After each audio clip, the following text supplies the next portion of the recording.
What's up, y'all? It's your girl Malika, and thank you so much for tuning in to another episode of From the Block podcast. Okay, so I'm really, really excited today because I have another guest with me. So please give it up for Isla. Hi. Thank you so I'm much so for happy to be coming. here. Of course. Yay, I love was it. like, I need to because I know when I had messaged you, I was like, I need to make sure I get back to her within the next week and a half or so. Period. To be on it. Yeah. And she delivered. Business.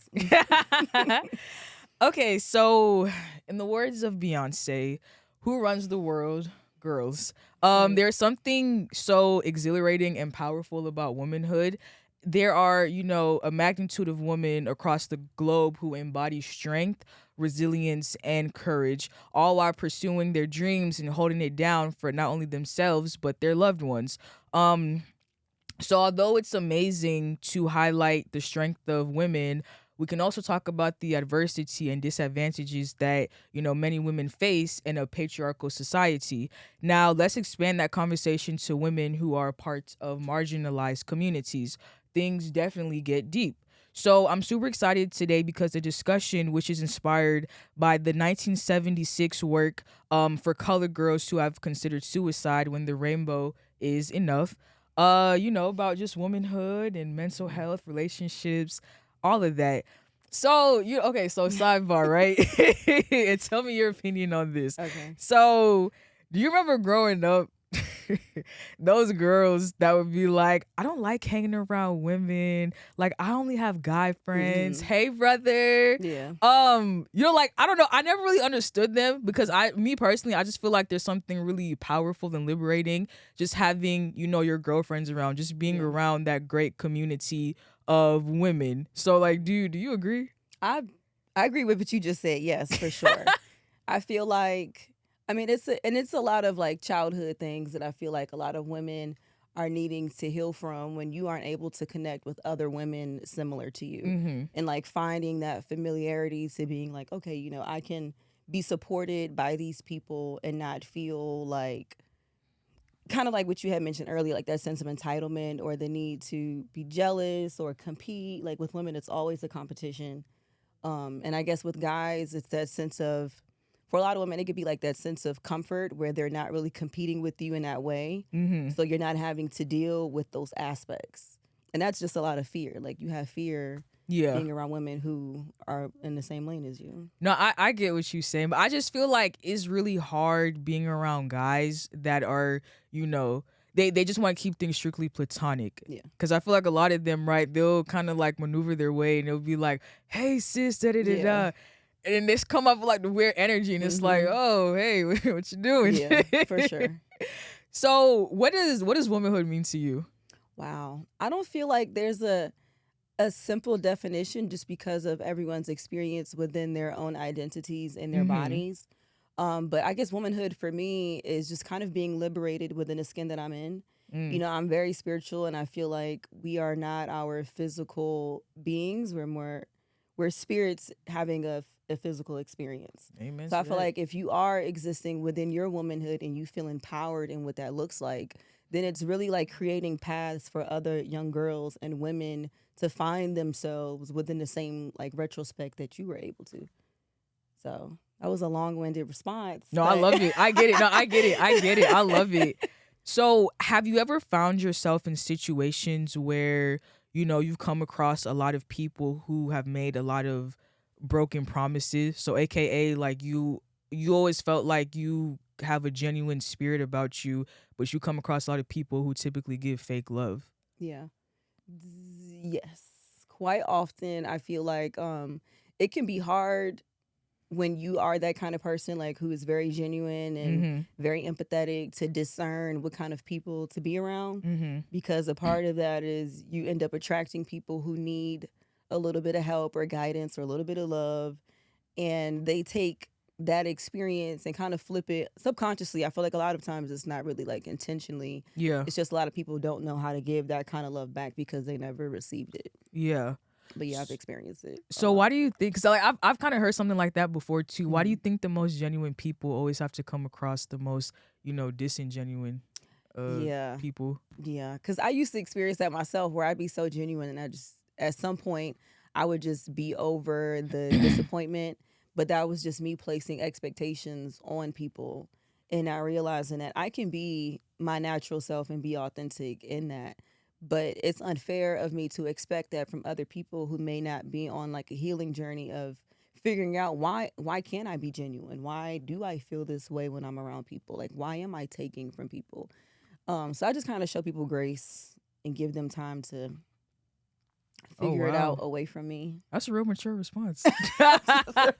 But it took me time to do that because I wasn't like that before. It would just be me being combative with that energy. Like, why aren't you, treating me Yeah. with reciprocation? Why? And I'm like, I'm just hurting myself trying to understand something that someone else doesn't understand. So you like giving people the benefit of the doubt? For sure. Wow. Yeah, because I feel like we're human beings and we're all having like wild human experiences in this world, and we're all experiencing things just so differently. But what's your take on the infamous Maya Angelou quote that when people show you who they are for the first time, Believe them? yeah, believe them. I mean, you should definitely believe them, but I feel like a lot of that is also like older wisdom. Where now like we're more engulfed in mental health and just being aware of human nature, that people will show you who they are at the first time. But that could also be people's defense mechanisms. It could be people being fearful of their own environments. It could be people dealing with their own wounds and just not being able to be transparent and vulnerable enough to say, like, why am I coming across to other people in this way? So some people, I just feel like they lack that sense of awareness because they never experienced anyone giving them anything different than their norm. So do you think it's a trauma response when people can just easily check out after like someone, let's say someone like messes up, or they're just like, okay, I'm not in the mood today. Yeah. And so do you think it's a trauma response if the other person is like, hey, okay, you're not in the mood, me either, goodbye. Goodbye. Yeah, never see you again. I feel like there's a lot of discernment in that because it just depends on the situation. Like if it's abusive any kind of way, then it's skedaddle. But I feel like if it's a lot of times it's like miscommunication and misunderstanding and a lack of comprehension where people just aren't really grasping your perspective, and then you feel disconnected where it's like, I don't really want to be around you. But it's like you have to understand people's perspective and where they're coming from and like why they think that way. So you never know what kind of information you could give them to be different for other people. I'm just all about healing and like I like where that. we could go That's in new. life. I like that. I like that. Yeah, I ain't gonna cap. I check out real fast. I check out very fast. For like anything, or is it like circumstantial? No, for life, for pretty much Okay, anything. okay. Yeah. No, but I love that though. I feel like but I don't know though, because I just feel like me personally, unpopular opinion, I feel like folks know what they're doing. A lot of times they do. So that's why I'm like, But then sometimes they don't. no, but I'm like, but why are you trying to play with me though? Because I'm really genuine. So it's like, what are you doing? Like, stop Yeah. playing with me. I can play too. That's what I'm saying. But But don't play too. Don't even match that energy. It's low vibrational. It's no, not- I agree, but it's just, and maybe maturity. Well, I don't know if So maturity funny. plays into it too, but I like to play. What you mean you like to play? No, I'm just saying, like, They playing with you. yeah, because like me personally, right? I'm very genuine. Like I'm very like what you see is what you get. Like I'm just. Yeah. So it's like when I'm not receiving the energy back, I didn't even do nothing. So like, why? What are you doing this to What's me your for? sign? I'm a Leo. Okay. Well, yeah, I'm a July Leo. Okay. Yeah. That's the worst one. The July Leos are like, not you, because I You don't thi- know you that whoa, well. you but think July the ones Leos that are- I've met, You think they worse than August Leos? child, them July Leos. But I think it's also because I don't want to say it's the sign thing, but I'm also a Taurus, and so I'm very like mellow and like in the cut, and so Leos can sometimes be like a lot of energy for me, where I'm like, what is happening? How do we go over there when we were here? But you know what's crazy though? I feel the same way. Like I don't really like being around other Leos because I just feel like the energy is too much. So I prefer the water signs actually because they allow me to like be calm in myself. Yeah. But yeah, there can only be one fire sign. Like I There can't. only be one. Yeah, like you can't. You're not finna outdo my energy. Period. Yeah, facts. Period. What she Wait, do you said. like fire signs or is it just like? I didn't like them before, but then in the space of healing, I realized that what I didn't like about them was something that I was missing in myself. Oh wow. So it was that I can be out there, I can show my face, I can, there's no fear in that. But with me, I'd be like, I'm gonna wait a little bit. You know, I may procrastinate. I want to be in a cut. So I sometimes felt like I was taken away from my own self because I wasn't allowing myself to be out there because I felt like, oh, it's not my personality. But it's like it can be. Yeah. If you just So do what it. what did you do to overcome that? Was around a lot of fire sign. energy. Like I know a lot of Leos, and when I'm around them, I do feel inspired because they're just so like out there, and it's like, fuck, I want to do that shit, but then I don't. That's hilarious. I think you should though. I know I should. I think it's liberating just speaking your mind. It's so hard. Really? It is so hard for me. I don't like even me having a podcast and stuff. I do not. It's a weird thing with me wanting to just be in the house, you know, with my plants and stuff, my own little space and mind my business. And then sometimes I'm like, damn, I kind of want to be out there. I want to do some extra wild shit, but I just never do it. But I like the calmness though, because like I like the calmness because I mean, if we are just keeping it real, unless you're like networking or you just like out with your group, there's nothing really out there. Yeah, honestly. True. Yeah, I'm getting there. So that I just thought about a new question. So I know you talked about your growth, right, from who you used to be in the past, but do you, in present day, do you oftentimes struggle with like speaking your mind and fully expressing yourself when people try to little dog you? Absolutely not. That's good. I've never been someone who's not assertive and direct. Like the way I communicate is very. I've done my research. I'm only speaking on things that I've studied, or like I don't like to say things if I don't know shit or what I'm talking about. But can't nobody ever little dog me. Period. Because they would. Period. I would just not be the vibe. But also don't give off that energy where people would feel like they should do that to me. Well, you know, one thing I've kind of noticed with people though, when you have like a really good aura, or you know, I don't know if you've ever walked into the room and folks have just been staring. Like you haven't done shit, but folks just be staring. It can be your energy and how you carry yourself. It can be intimidating, and that can make someone think that they can little dog you. I've seen that before. Yeah. So yeah. Well, thankfully I haven't, and whoever ever thinks about it, you should just second guess it. Period. You're not gonna get too far in life. I'm just saying. So when it comes to entitlement, right? Do you think some men have a weird sense of entitlement when it comes to connecting with women? So for example, like, you know, a guy wants to approach a girl, and he's coming with like the, you know, like, hey, you know, like how some men be. Okay, I didn't know how to like explain it. But really like his intentions are, you know, something completely different. Shit. Yeah. The double, yes. I've definitely experienced that. So random story, but I don't really think I ever talk about this, but I was in the military, and I think that was I experienced the most with that sense of entitlement. Oh, wow. Where being in service and having men feel like they own whatever part of you because of ranking, or they feel like you're beneath them. And so experiencing what I did in service with like sexual assault and stuff, and then experiencing other women who experienced it and realized how much is perpetuated within a male culture and patriarchy, and that there are a lot of men who aren't sticking up for what that looks like for women, because it's really all about creating that safe space for your surroundings. And if you're not doing that, then you're enabling the men who feel like, oh, I could just get this person and this person and this person. It's like, no, it's a mindset of like a lack of. Yeah, you're lacking something so much in your life that you feel you are entitled to other people around you, and you done lost your damn mind. Sorry. Yeah, no. And I also too feel like there's like this extra level of awareness that women have to embody to keep them safe, and it's really disturbing and, you know, disheartening, especially when, you know, you either out by yourself or you with your friends thinking like, okay, it's gonna be like a cool little night, and then meanwhile, you know, like buddy over there, being weird. Yeah, like he's just a whole weirdo. So I just think like, you know, it's just so sad how so many women have to kind of hide who they really are to, you know, protect, you know, like fragile men with, you know, like busted egos. It's like, why do I always have to be 2 steps ahead of you? Like why can't I just chill? Yeah. And I feel like that's really like messed up.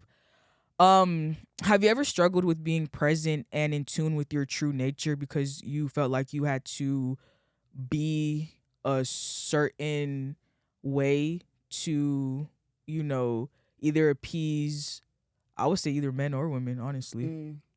Mm. I would say definitely yes. I feel like it's hard to not struggle with what that looks like just because of the kind of world we live in now, where Mm-hmm. people just kind of feel like they have access to you, especially with social media.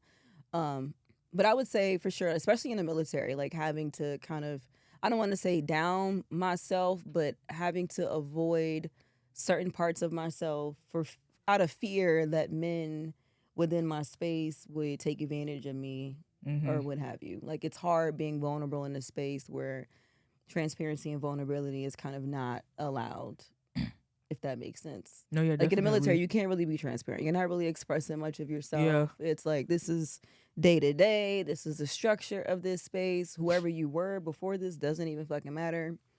Um, and so yeah, but I think that there was a lot of healing when I got out of that with just refinding myself and gaining my identity back. Really. So what was the process like of gaining your identity back? Wow. So it was a lot of therapy, Yeah. a lot of individual therapy, a lot of group therapy, a lot of just trying different coping skills. So like I love art, and then just repotting plants and getting more connected with nature and asking myself questions, like asking myself things that I've felt from childhood, any shame or guilt that I've carried from those experiences, because then there's a lot of blame when you're hindering yourself to keep other people comfortable. There's a lot of Absolutely. like self blame and self just doubt and self hate where it's like, fuck, why did I diminish myself in that space? But that's the healing part because you're Mm-hmm. able to recognize the disconnect and like really sit with yourself and be like, okay, what can I do next time to do better? And then what kind of space can I create for other women who may have experienced the same thing? Yeah. And I feel like what you just said too, I feel like it's a sense of betrayal to Yeah. yourself, always trying to downplay yourself to Mm-hmm. appease others. So which leads me to my next question. So what do you do now to protect yourself Mm-hmm. from, just like weird, Weird uncomfortable people. Yeah. energy? Yeah. I would say, I mean, I really aim at still connecting and networking with people because I Mhm. love humanity. Mhm. But I definitely focus on recentering, especially because I'm a therapist and I feel like people tend to forget that part of my life. Mhm. So I definitely shut off people a lot, like after a certain time of the day and stuff like that, where I won't really communicate directly with people. But yeah, a lot of journaling. Like I love writing myself stories and just kind of sitting with who I am, I guess. Like the good, the bad, the ugly, and like Yeah. crying that shit out and Yeah. forgiving myself. I feel like like a really amazing thing too, because I feel like, we live in a society where it's kind of looked down upon to really not only express yourself but tap in, because it's Yeah. like we got shit to do, like what you Right. sitting here Yeah. crying for. So I think that's really amazing. Which I probably should have asked you this like in the beginning of this interview, but like what What? type of therapist are you? Oh, so I know I saw, but I don't know. It just like slipped my brain. I'm a massage therapist. No, I'm kidding. I wish. What? No, I'm a. Because people ask me that, they be like, "Are you a massage therapist?" I be like, "Of all the therapists in the world, that's really Right, but that freaky ass." yeah, that goes on to the patriarchal society that we was Yeah, talking about that you earlier. would think that was what I Yeah. would. Yep, that is so fucking true. But no, I'm a mental health therapist for Right now, I work with kids. That's my population right now. It's Yeah. children.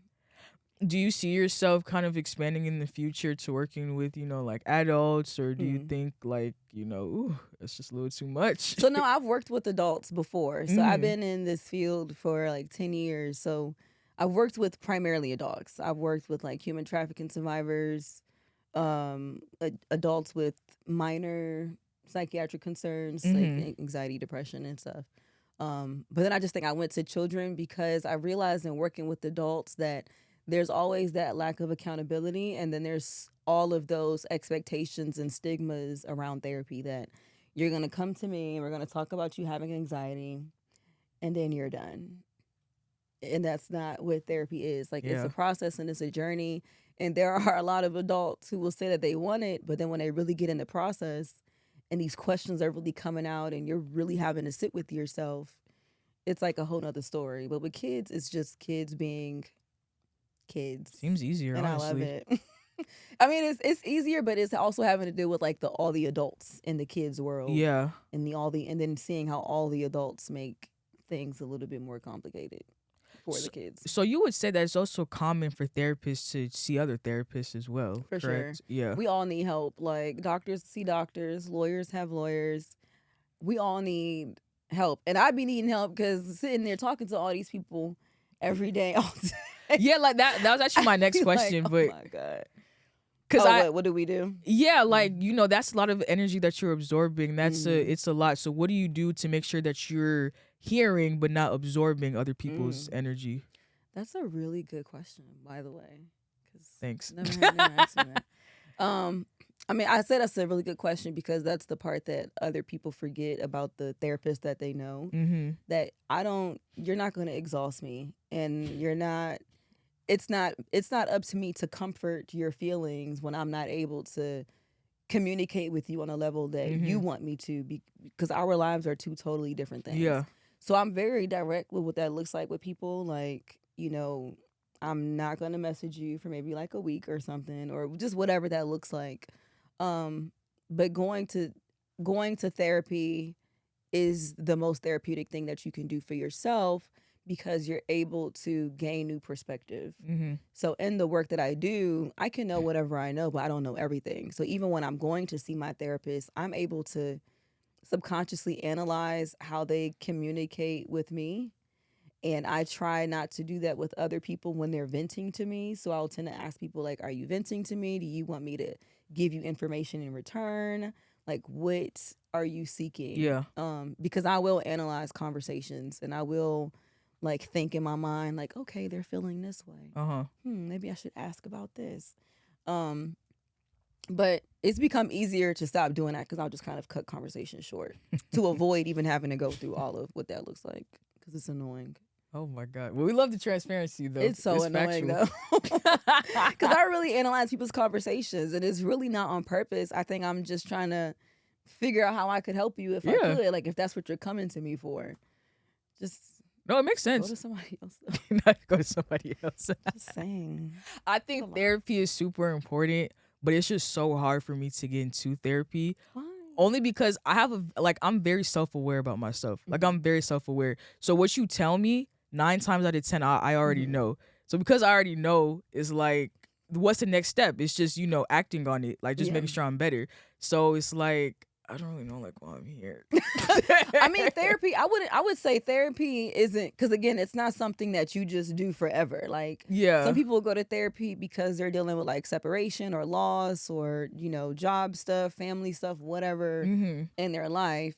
But then you get to a point of maintenance. So like, you're in therapy for 3 months.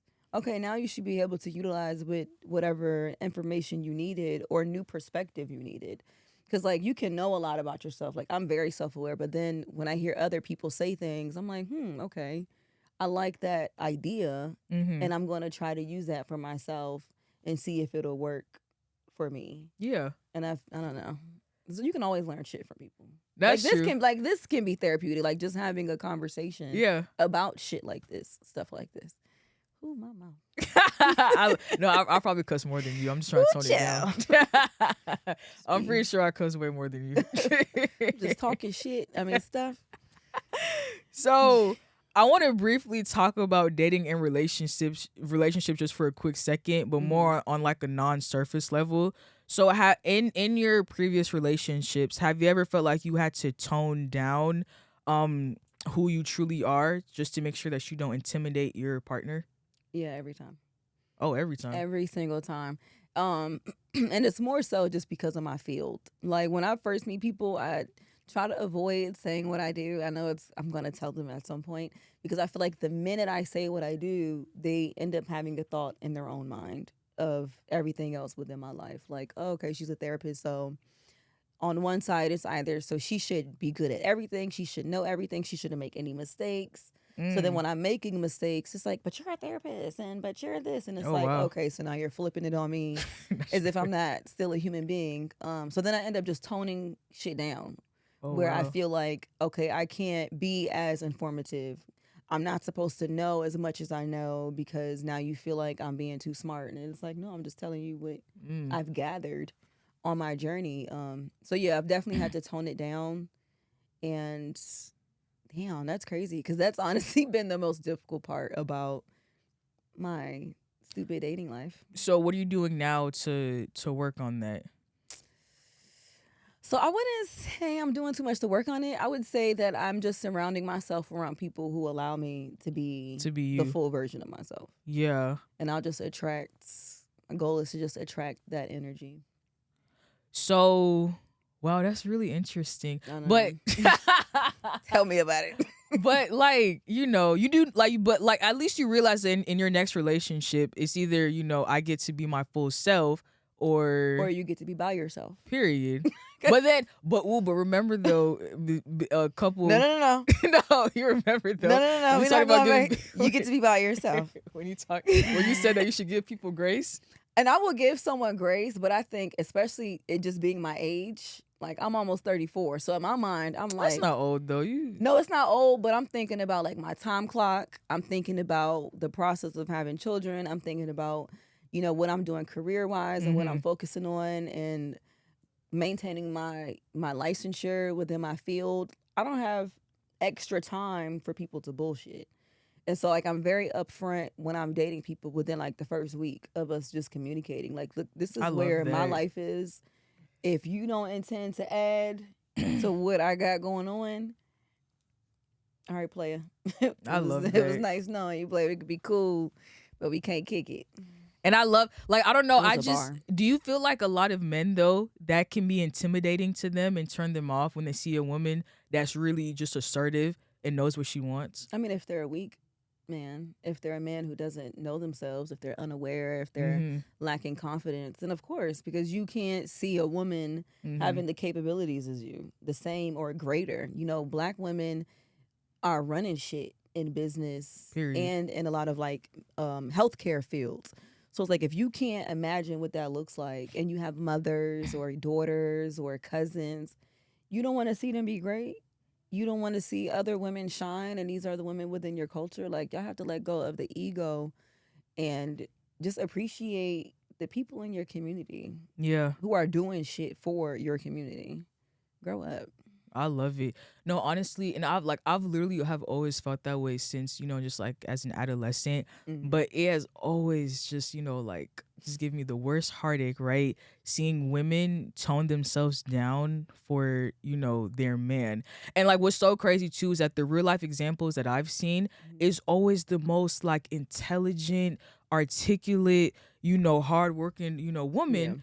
Who just allows themselves to just be small in order to, you know, keep her man. And it's like, oh my God, that's crazy. Like, oh my God. A lot of healing needing to be done. I know, like, it's just so crazy. But I love how you mentioned how, you know, that you're in this stage in your life where, you know, you don't care if people feel like you're doing too much because you have certain needs, right, that need to be met. Yeah. And like, I love that because I think, well, let me not say I think, but what I've seen, what I've read, is that women in other cultures, right, they have similar views and mindset, and it's praised. But when Black women say something like that, it's like, okay, she's difficult.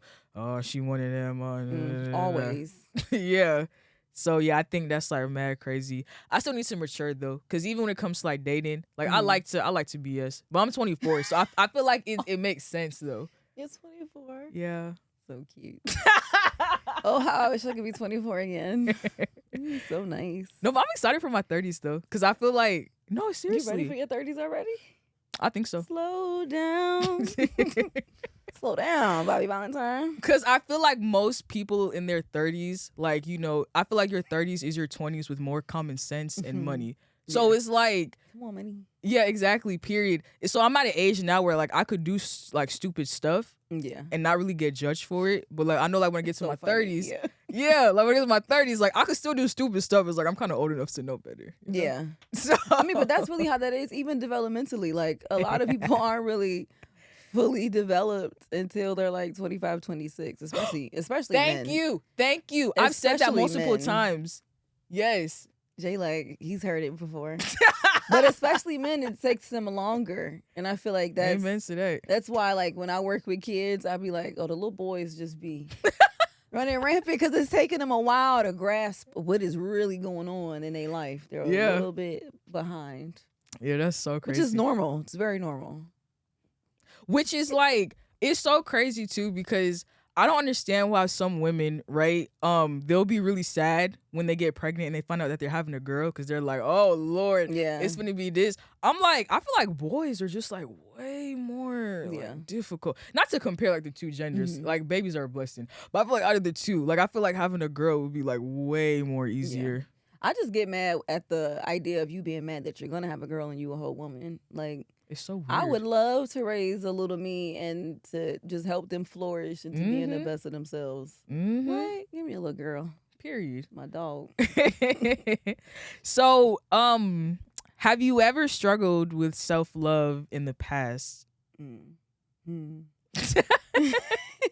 Yes, I definitely have. But I was aware of where it stemmed from, and I think I always knew from high school like where I wanted to be in my life, and I was aware of the traumas that I was experiencing and how that played a role on me. But I think it wasn't until, because my life was just happening so fast with high school, college, military, out trying to be a civilian. So it was hard for me to like find time to breathe from all of the trauma that I had experienced before the military, then during the military, and then struggling with like loving my body, loving my mind, loving my intelligence, and just being thankful that I was able to get out of all of those circumstances and really like reveal myself. Like, I needed all of that in order to see more of me. Where do you think some of those insecurities came from? So definitely like being sexually assaulted multiple times, and feeling like, you know, from childhood to adulthood, and feeling like no one was hearing me. No one was hearing me, no one was seeing me. No one could grasp the severity of the pain that I was dealing with. No one could really feel what the fuck I was feeling within myself. So I think I got to a point where it was like, okay, I can't rely on other people to help me get to this point. I have to figure out, you know, why am I carrying all of this with me, and just who do I want to be, and what is my narrative gonna look like? So yeah, I think just dealing with all of that and not being seen, I just decided to just see myself. And just would always look in the mirror. And like, I still do that to this day. I'll look in the mirror and I'll just have a conversation with myself. It sounds weird, but it's healing. I love talking to myself. Same. Healing. So I know, you know, as human beings, sometimes we go through trials and tribulations. Sometimes trauma can just like sneak up out of nowhere, and Man, it's what? like, yeah, like, hey, like, what you doing? I was having a good day. Yeah. So what do you do to just get yourself out of that, you know, mental funk? I mean, I have a stress ball. It's not a ball though. It's like a pencil, because I like the shape of it. It helps me with like motor movement. But I have a stress ball, and I do a lot of like meditation and yoga and grounding work, especially working with kids and hearing their traumas. Sometimes I don't internalize their stuff, but I guess seeing the pain of their caregivers. Yeah. You can empathize with I them. can empathize with it, and it makes me sad sometimes, because I'm like, damn, sometimes I wish my caregiver was like that when I was in that child's place. So I spend a lot of time having to deal with that whenever I do have those conversations with those caregivers, or having caregivers who deny their child's experience as a whole. And I'm like, ooh, you remind me of Yeah. that. You remind me of that energy, that unhealthy energy. And I feel bad for those kids because then I think about what their narrative is going to look like. And so I kind of foster that more into myself.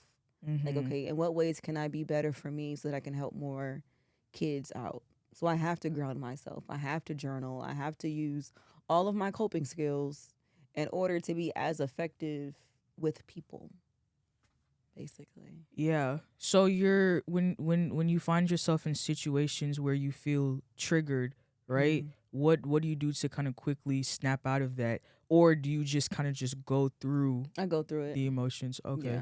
I'm present with it, especially if I'm in a space where I can't really do anything. Like if I'm in a session, because sometimes I'll feel stuff in a session and I just kind of allow my body to like process it. And Mhm. I just like will push it back. And then later on, I'll deal with it. Like later on in the day, I'll come out of it. What about like outside your therapy sessions? So Mm, like if you just I don't know had an encounter with somebody or you saw something and you know you mm. got triggered, do you still feel it or do you do things to like quickly like snap yourself out of it?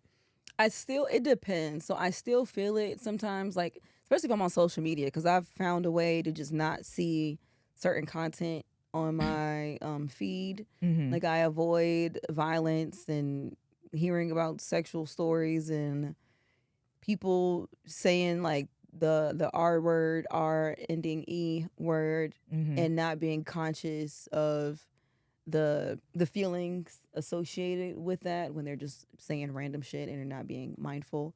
Um, but yeah, I'll sit in it sometimes, and then I kind of just snap out of it and just remember like what I'm working toward. And that I'm not that person anymore. I'm not Mhm. that girl, and it's not fair for who I want to be if I Yeah. sit in that. Love it. So also like you kind of strike me as someone that like believe in affirmations. For sure. Yeah, so like what are some like things that you like tell yourself to, you know, just remind yourself like, okay, I'm that girl period and you're not going to play with me. It's more so like, I mean, I say a lot of like spiritual stuff, so I just kind of remind myself that I am a spiritual being. Um, just being like mindful within the interactions that I give others, like the energy that I put out there. So I really just tell myself to like stay present, stay mindful. If you're not going to say anything with love, then it's not a space that I need to be in. So more so things like that where I'm just protecting the energy around me and Yeah. bringing what I'm putting out back into my life.